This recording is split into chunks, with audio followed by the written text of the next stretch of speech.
Dia ni macam itu. Okay, aku cakap dengan korang watak Beto Kushairi, Amirul Afendi, best. Kelakar man. Nabila Huda, confirm best. Ini Fikri Ibrahim, best. Sabri Yunus, mantap gila mat. Kelakar. Semua masuk akhir mat. Semua. Okay, filem Libang Libu. Filem yang akan keluar 23 April 2026.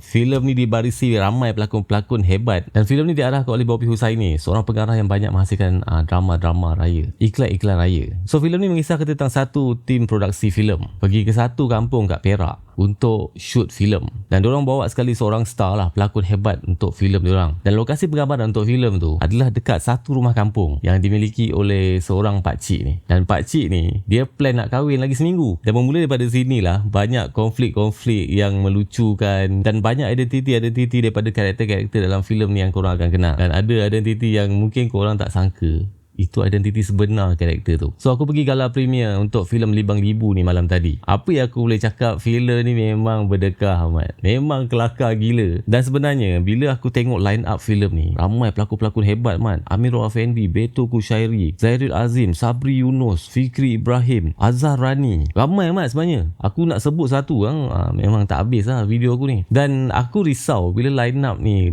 banyak sangat star. Filem ni mungkin akan jadi kosong lah. Mungkin pelakon-pelakon yang star-star ni keluar berapa saat je lepas tu hilang. Tapi sebenarnya aku silap. Setiap pelakon dalam filem ni, pelakon-pelakon sidekick diorang pun semua contribute dan bagi satu watak yang bagi aku sangat-sangat berkesan untuk filem ni. Dan semua watak-watak ni dia ada karakter yang berbeza, perwatakan berbeza. Contohnya Sarah Ali, Zairil Azim. Dan watak-watak ni dengan personality dia yang berbeza tu, diorang boleh contribute untuk jadikan filem ni sangat-sangat, aku boleh cakap, dipenuhi dengan macam-macam warna lah, macam-macam ragam. Dan tajuk Libang Libu ni memang kena sangat. Bila korang tengok cerita ni, korang boleh nampak macam mana kelang kabutnya, serabutnya bila start team production ni nak buat filem dekat rumah ni lah, rumah kampung ni. Dengan hal orang tua yang nak kahwin lah, dengan hal ni lah, ada hal lain lah, kat situ lah macam ni, kat sini lah macam ni. Dah banyak rasa-rasa yang keluar pula lepas tu. Penuh dengan warna-warni, sangat grounded. Kau boleh nampak suasana kampung tu, jalan kat kampung naik motor. Dan bila buat majlis kahwin, kemeriahan dia tu memang rasa macam kat kampung man. Dan yang penting scene ni.